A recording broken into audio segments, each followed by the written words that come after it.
Hey guys, welcome to the second installment of our Civil War discussions, and today we're going to be taking a look at the second half of the fighting of the Civil War and then the aftermath as well up to the assassination of Lincoln.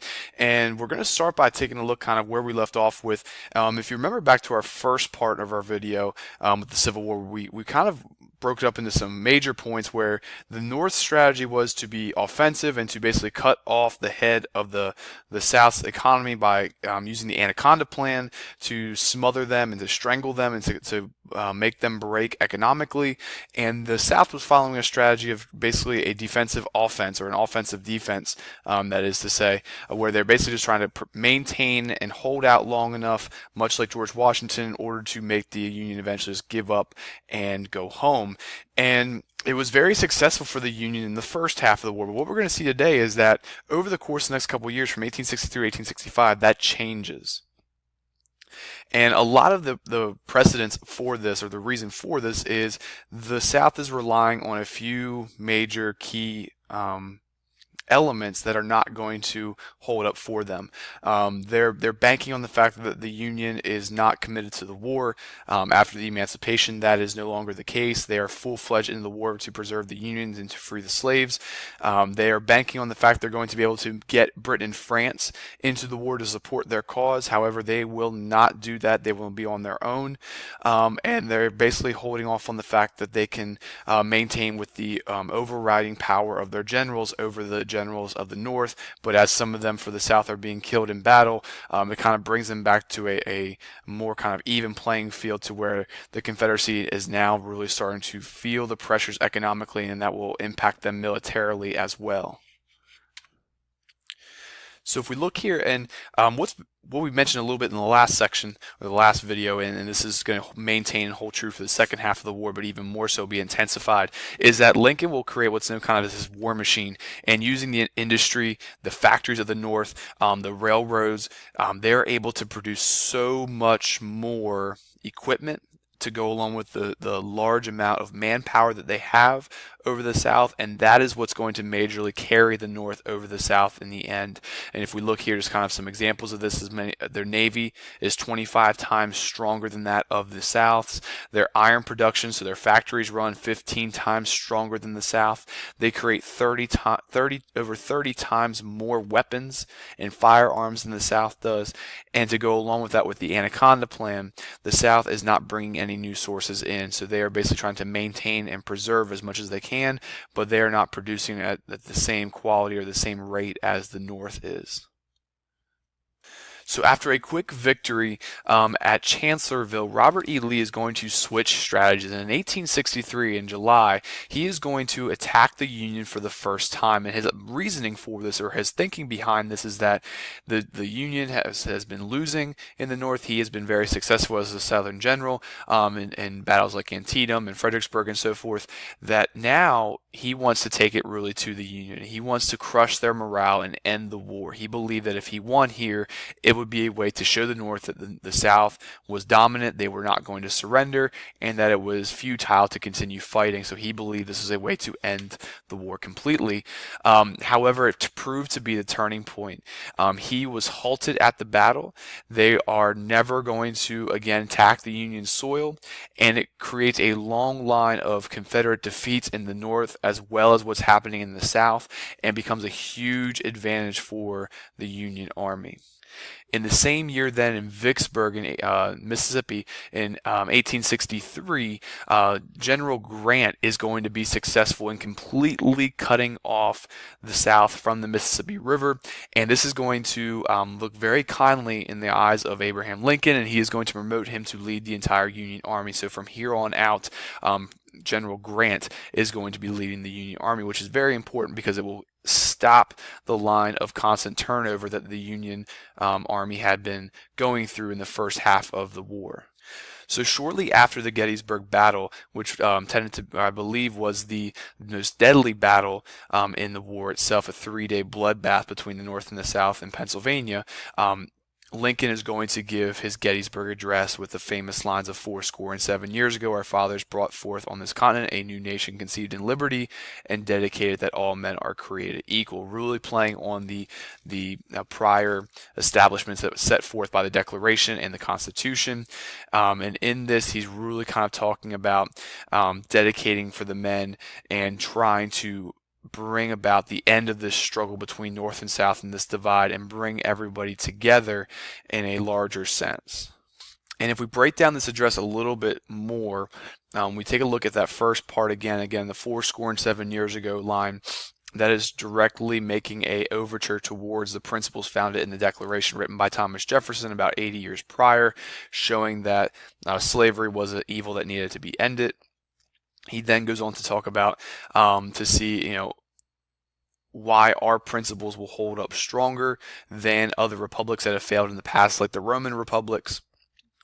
And he wants to really make sure that the Union wins the Civil War in order to preserve this Republican form of government. So now that the Union Army is under Grant's leadership, they do a complete 180 and become far more aggressive than any of the prior generals have been. And he is committed to destroying the South's will to fight. And what he means by that is making them surrender, using total war as a way to break the will of the South and force them to come together and bring back themselves into the formed Union.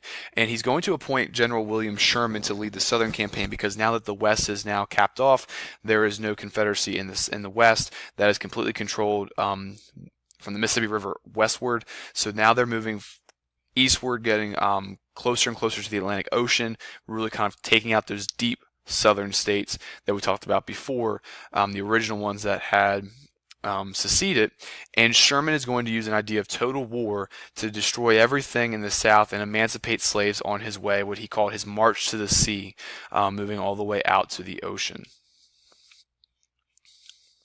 So we look at this graphic here, we can kind of see where Sherman marches, and most of his march is going to be cutting through the state of Georgia, starting in Chattanooga, Tennessee, and again using this idea of total war, complete destruction to defeat the South and break the will that the Southerns had, while again they're still facing defeats up here in the northern Confederate states as far as Virginia and North Carolina.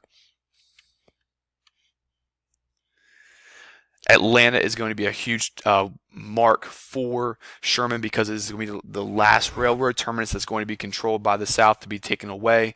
So now all of the production, or at least a little bit of the production that the South had, is now going to be taken away from them. They will control no more major railroads in the South, which will completely cut off their supply of moving shipments and weaponry to different parts of the Army on the battlefield. And here we can see an example of a very good Americana painting kind of showing Sherman's march to the sea, led here by General Sherman. The Union Army is destroying everything in its path, any kind of farming, any sort of supplies that could have been used. Fields are destroyed and torched to get rid of their cash crops, ability to create wealth. And the soldiers here again are tearing up the railroad, destroying any sort of chain that the South would have had in order to connect supplies to each other. And again, the slaves here you can see represented by this woman are being emancipated along the way, for those that still had not been so, by the federal government or the Union Army. So if we look here at the election of 1864, which is coming up, Lincoln is trying to become reelected for his second term. However, he's going to face a very tough campaign originally, because there was a lot of doubt and a lot of turmoil kind of facing Lincoln early on in the first half of the Civil War, because the Union saw him as somebody who had disbanded the First Amendment, somebody who was taking away the rights and freedoms of Northerners, who allowed for and maintained slavery still in the North, while also really kind of being unsuccessful in trying to create a unified Union. The South had still not been seceded, and it made him susceptible to the Democratic candidate. However, once Sherman's march to the sea shows the dominance of the Union Army, that basically the will of the South has been broken, and that surrender is at all likelihoods going to happen, and also inevitable, that at some point it is a matter of not if the Union will win, but when they will win. So Lincoln will be elected for the second time, and you can see here, based off the map, it is a very one-sided election electorally, winning 91% of electoral votes, while the Democratic candidate George McClellan is only going to win 21 votes. And with Lincoln being elected the second time in his second inaugural address, he's going to promise to reconstruct the Union and to try to bring the Confederacy back together, to unify, to reconstruct the United States as to what it once was, and bring this republic back to what it was before the Civil War.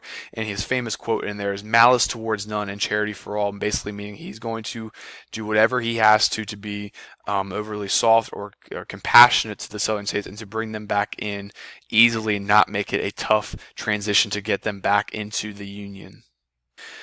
So fast forwarding a little bit, Richmond had all but been destroyed and conquered, or at least conquered, by the Union Army, and General Lee is going to have one final standoff against General Grant at Appomattox, Virginia, and it's going to lead in a Confederate defeat and a complete Confederate surrender at the Appomattox Courthouse. Here's a famous painting showing the terms of surrender, where Lee surrenders to Grant, ending officially the Civil War. So if we really wanted to try to narrow in on why did the second half of the Civil War go so poorly for the Confederacy, we really want to again look at that Anaconda Plan, the idea that they were cut off resource-wise, that they were running out of resources economically and also militarily, that their advantages that they had as far as cash crops were going to be negated as far as being not able to export or import any resources. The North also just had way too many advantages economically as far as their ability to create industry, to be able to repopulate, to be able to retool and re-equip their soldiers throughout the war. The use of railroads is going to be able to leave them constantly in a state of supplies where the South is struggling to maintain supplies for their troops, and it leads to the eventual destruction of the South. And again, the Sherman's March to the Sea is just going to be the last nail in the coffin, as to say, that leads to the eventual surrender in Appomattox. So then shortly after the end of the Civil War and the surrender at Appomattox, President Lincoln's assassination attempt is going to shake the Union to its core. And here's a picture kind of showing Ford's Theater, where the assassination is going to be fulfilled by John Wilkes Booth. We can see here it was not just him alone. He was led by a group of other conspirators. These men were Confederate sympathizers who despised Lincoln. They were pro-slavery, pro-states' rights. They did not want to give in. They did not want to surrender, and they were trying to basically shake the Union and recreate a new civil war to bring the tides back to the South. And on April 14th, 1865, Lincoln will be shot by John Wilkes Booth. They are going to escape, but then eventually be captured and hanged for their crimes. And why this is important with the death of Lincoln is not just that an American president has been shot and killed for the first time, but that the plan of Reconstruction is going to be shaked to its core, because Lincoln had a direct idea as to what he wanted. He wanted to bring the states in as quickly as possible, and now with not having that central idea, that central leader to kind of push into Reconstruction, it's going to kind of go up into shambles between the Congress of the Union versus the new president, Andrew Johnson, who both have two different ideas for what to do with the newly acquired or brought back in southern states. And some of the effects here of the Civil War are just astronomical. Again, we talked about how over 600,000 troops will be killed, almost double that of any other U.S. war. The economic costs are exponentially higher than any other as well, because of the constant industrialization. We can see kind of put into our numbers, the $2.3 billion costs for the Union, while the Confederacy ran a $1 billion debt. And with this, the 13th, 14th, and 15th Amendments are going to be ratified, and we will get into them a little bit more in class. But the 13th Amendment being important by ratifying in 1865 to end slavery throughout the entirety of the United States, so not just the Emancipation Proclamation, which ratified it or ended it in southern states, is now going to be completely outlawed altogether. Lastly, again, the idea of states' rights is going to be canceled, negated. We're going to see moving forward, we'll see with the progressive era and going into the 20th century that the federal government expands far more power than it ever had before. So the idea that states can negate that is going to be squashed. And also the South will be destroyed, and a plan will have to be set forth for how to bring them back into the Union. That's going to be the next part of our unit, the last part of our unit before we go to break, which is going to be how to reconstruct the United States, especially in the South. So again, guys, please bring back any questions you have, and we will answer them in class. Thank you, and I'll see you next time.